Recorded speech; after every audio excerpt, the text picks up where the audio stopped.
আজি পুৱাতে মই মোৰ পৰিয়ালৰ সকলোকে লৈ মই মোৰ যি চেণ্টাৰ আছিল তাতে ভোট প্ৰদান কৰিলোঁ আৰু এইটো আমাৰ গণতান্ত্ৰিক অধিকাৰ আৰু খুব ভাল লাগিল কাৰণ জনসাধাৰণ স্বতঃস্ফূৰ্তভাৱে ওলাই আহিছে ভোট দিবৰ কাৰণে আৰু যোৱাকালি ৰাতিও জনসাধাৰণে মোৰ ঘৰত গৈ শুভেচ্ছা জনাইছে আশীৰ্বাদ প্ৰদান কৰিছে আৰু সকলোৱে এটাই কথা যে বিজেপিক ভোট দিব কাৰণ নৰেন্দ্ৰ মোদীক তৃতীয়বাৰৰ কাৰণে প্ৰধানমন্ত্ৰী বনাব লাগে আৰু অসমৰ মাননীয় মুখ্যমন্ত্ৰী ডক্টৰ হিমন্ত বিশ্ব শৰ্মা ডাঙৰীয়াই আজি বিকাশৰ যাত্ৰা আৰম্ভ কৰিছে আজি যোৰহাট লোকসভা সমষ্টিৰ লগতে সমগ্ৰ অসমখনক উন্নয়নমূলক কাম কাজে আগুৱাই নিবৰ কাৰণে প্ৰচেষ্টা হাতত লৈছে ভাৰতবৰ্ষৰ ভিতৰত অসমখনক 5খন ৰাজ্যৰ ভিতৰত আনিবৰ কাৰণে প্ৰচেষ্টা হাতত লৈছে আৰু এইখিনি আগুৱাই নিয়াৰ স্বাৰ্থত ভাৰতীয় জনতা পাৰ্টিৰ পক্ষত জনসাধাৰণে ভোট প্ৰদান কৰিছে আজি ডাবল ইঞ্জিন সকলো শ্ৰেণীৰ ৰাইজে কৈ আছে কাৰণ নৰেন্দ্ৰ মোদী ডাঙৰীয়া প্ৰধানমন্ত্ৰী হ'ব লাগিব ইয়াত তাতে নৰেন্দ্ৰ মোদী ডাঙৰীয়াৰ নেতৃত্বত ভাৰতীয় জনতা পাৰ্টি চৰকাৰ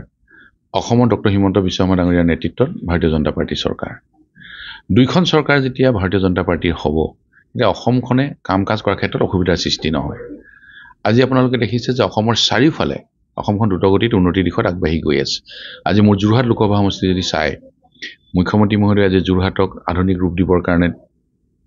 প্ৰচেষ্টা হাতত লৈছে প্ৰধানমন্ত্ৰী ডাঙৰীয়াই আজি মাজুলী আৰু যোৰহাটৰ মাজত দলং আজি নিৰ্মাণ কৰাৰ ব্যৱস্থা গ্ৰহণ কৰিলে য'ত নেতৃত্ব ল'লে ডক্টৰ হিমন্ত বিশ্ব শৰ্মা ডাঙৰীয়াই ২৬ চনৰ ভিতৰত মাজুলী আৰু যোৰহাটৰ দলং সম্পূৰ্ণ হ'ব আজি লাচিত বৰফুকনৰ 400 বছৰীয়া জন্মজয়ন্তী আমি দিল্লীত পাতিলোঁ আমাৰ চৰকাৰৰ দিনত আজি 125 ফুট উচ্চতাৰ প্ৰতিমূৰ্তি আমি সম্পূৰ্ণ কৰিলোঁ প্ৰধানমন্ত্ৰী ডাঙৰীয়াই উন্মোচন কৰিলে তাত 55 বিঘা মাটিত ভৱিষ্যতে ল'ৰা ছোৱালী গৱেষণা কৰিব পৰাকৈ আজি প্ৰকল্পৰ কাম চলি আছে আজি শিৱসাগৰত ৰংঘৰ তাৰ সৌন্দৰ্য বৰ্ধনৰ কাম চলি আছে 140 কোটি টকা তাত খৰচ হ'ব 85 বিঘা মাটি তাত লোৱা হৈছে ভৱিষ্যতৰ দিনত তলাতল ঘৰৰ সৌন্দৰ্য বৰ্ধনৰ কাম আৰম্ভ হ'ব শিৱসাগৰত মেডিকেল কলেজৰ আধাৰিলা কৰা হ'ল এতিয়া কাম আৰম্ভ হৈছে মোৰ চৰাইদেউ জিলাত মেডিকেল কলেজ আমি আৰম্ভ কৰিলোঁ 80% কাম শেষ হ'ল এতিয়া 2026 চনত তাত ক্লাছ আৰম্ভ হ'ব তাতোতকৈ আনন্দৰ কথা যে চৰাইদেউক আমি বিশ্ব ঐতিহ্য ক্ষেত্ৰ কৰিবৰ কাৰণে স্বাধীনতাৰ পিছৰ পৰা সকলোৱে বিচাৰি আছিল কিন্তু তাক ক্ৰাইটেৰিয়া ফুলফিল কৰিবৰ কাৰণে কোনো চৰকাৰে কিন্তু কেতিয়াও কাম হাতত লোৱা নাছিল একমাত্ৰ ভাৰতীয় জনতা পাৰ্টিৰ চৰকাৰ আমাৰ চৰকাৰে যে বিশ্ব ঐতিহ্য ক্ষেত্ৰ কৰিবৰ কাৰণে কি লাগে ক্ৰাইটেৰিয়া সেইখিনি কাম সম্পূৰ্ণ কৰি 8 বছৰৰ ভিতৰত তাৰ ডছিয়াৰ প্ৰস্তুত কৰি গভৰ্ণমেণ্ট অফ ইণ্ডিয়াক ছাবমিট কৰাৰ পিছত গভৰ্ণমেণ্ট অফ ইণ্ডিয়াই ইউনেস্কোলৈ ভাৰতবৰ্ষৰ পৰা এখনেই পত্ৰ প্ৰেৰণ কৰিলে এডোখৰ ঠাই নামে প্ৰেৰণ কৰিলে সেই ঠাইডোখৰ হৈছে চৰাইদেউ আৰু ছমাহৰ ভিতৰতে আমি চৰাইদেউক বিশ্ব ঐতিহ্য ক্ষেত্ৰ হিচাপে পাম আমি সকলোৱে তাৰ গৌৰৱৰ অধিকাৰী হ'ম যে এই ইমান কাম কাজবিলাক চলি আছে আজি ৰাস্তাৰ কাম চলি আছে চাৰিওফালে কোনোফালে ৰাস্তা ৰৈ নাথাকে আমাৰ গাঁৱে গাঁৱে ৰাস্তা আমি আছে আজি ৰাস্তাৰ কাম চলি আছে চাৰিওফালে কোনোফালে ৰাস্তা ৰৈ নাথাকে আমাৰ গাঁৱে গাঁৱে ৰাস্তা আমি নিৰ্মাণ কৰি আছোঁ নেশ্যনেল হাইৱে নিৰ্মাণ কৰি আছোঁ আমি অসমৰ জৰিয়তে ডাঙৰ ডাঙৰ ৰাস্তা নিৰ্মাণ কৰি আছোঁ এই উন্নয়নবিলাক কেতিয়াও ৰৈ থকাটো উচিত নহয় সেইকাৰণে ৰাইজে বিচাৰি আছে যে এনেকুৱা ধৰণৰ উন্নয়নমূলক কাম কাজবিলাক আৰু আগুৱাই যাব লাগিব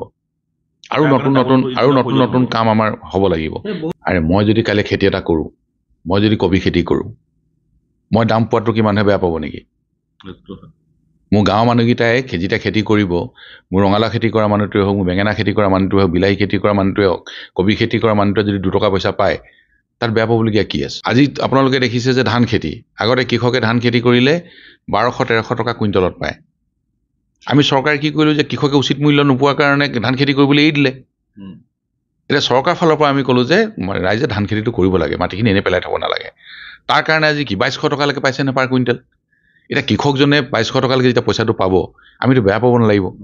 তেওঁ উচিত মূল্যটো পাইছে পোৱা উচিত কাৰণ মই কথাবোৰ তেনেকৈ ভাবোঁ আপোনাৰ কাৰণে ফেক্টৰ হৈছে নে নাই একেবাৰে হোৱা নাই ৰাইজে ভাৰতীয় জনতা পাৰ্টিক ভোট দিছে পদুম ফুলত ভোট দিছে আৰু উন্নয়নৰ পক্ষত ভোট দিছে মিনিমাম 2 লাখ ভোটত 100% কনফিডেন্স আপুনি যদি জিকে প্ৰথম 5টা কাম কি কৰিব প্ৰথম জিকাৰ দিনা কম 4 তাৰিখে ৰিজাল্ট ওলাব তাৰপিছত কম নতুন পৰিকল্পনা কিবা থাকিব ডেফিনেটলি থাকিব কম ঠিক আছে থেংক ইউ